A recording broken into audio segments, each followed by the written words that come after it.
Alright, so you're wanting to build a Warbringer type class.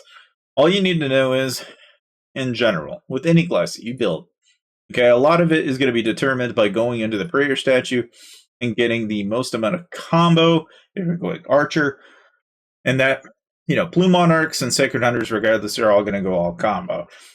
Difference between a warrior is pretty much you're going all counter.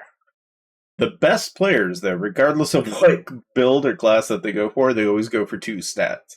So typically what I see with the Warbringer type players that I've seen anyway, what they're doing is they basically have it just like Plume Monarchs do. And what you're doing is you're going to proc on counter, so you're going to have a high counter stat, and you'll have a lot of counter DPS and damage, but some of them will do it in one of 2 ways. They'll either increase the amount of crit that they do, so that, every basic attack they have is going to hit a crit, and then they're going to do a lot of damage, or they're going to increase their skill crit and do a ton of damage with their skills. Either way, the one thing that I will tell you as far as playing a counter-based Warbringer in PvP, for example, a lot of these builds depend on one thing and one thing only. You need to both live longer, you need to either stun your opponent and or live longer, which, basically, how do you live longer? Well, you can do that in any number of ways, but in the case of, Counter-Strike, for example, you're really aiming to achieve as much damage as possible. So I think things like Smoke Bomb are going to be helpful for you because you're going to increase the amount of damage that you do within a 5-second radius. Things like Blade Pierce are going to be somewhat helpful for you, but players that are using the Martial Sage route for damage resistance, they're all going to have some form of Draconic Resonance in their builds in some fashion. If they're going heavier on the crit side of things, you'll probably see Worldly Snare, but not as much. Almost all of them collectively will probably have 100 slashes in some fashion in that rotation because they're gaining so much basic attack resistance.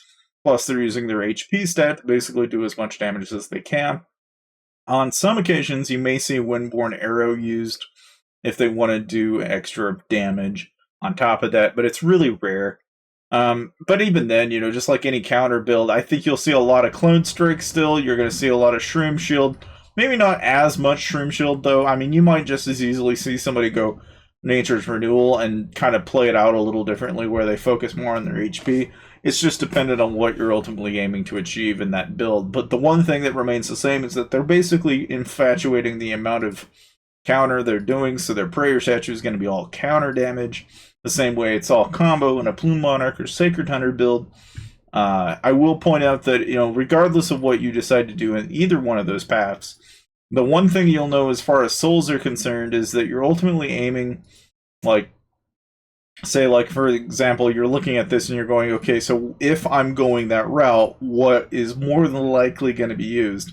The Forgiving Horns is more than likely going to be something for the Martial Sage route of the warrior class than it is any other build. I will say that if you're a counter player, it's generally speaking with Warbringers, it's probably going to lean more and more in favor of crit damage bonuses on one part of it, and the other part of it is probably going to mostly reside in this excellent companion fusion. That's where most, if not all, of their stats are going to get piled into. If there's anything that they'll dump more time into, it's going to be counter damage.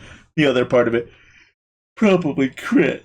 And that's just my guess, and I say this because it's getting to that point and knowing whether you're going to be in that place or not is really just going to be dependent on whether or not have you awakened yet or not. And again, biggest thing with Warbringers is they're kind of the counter to archers, the same way that mages are kind of the counter to a Warbringer. And I say that because I know basically a counter requires combos to get hit every time, so it counters a combo player.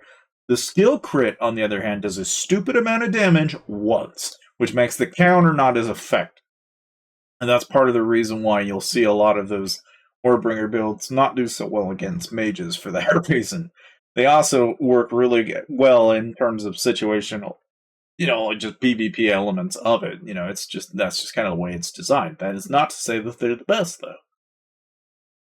You kind of see where it falls flat. If you're a mage and you get hit by combo players, you're going to get flattened. So you tend to find that more often than not, if it isn't an archer player, it's a warrior.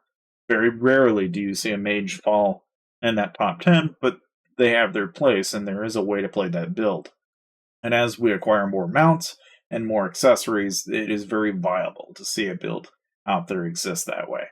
As far as the actual gear pieces go, I would say a lot of people run counter in their gear sets for any type of those builds. For the most part, it's like if once you get about 50% or so counter, this when people do begin to divvy up, and they'll either go crit rate and increase their crit damage and their Warbringer build, or you'll see some people that'll go in skill crit and go that route and increase skill damage. It's not as common though.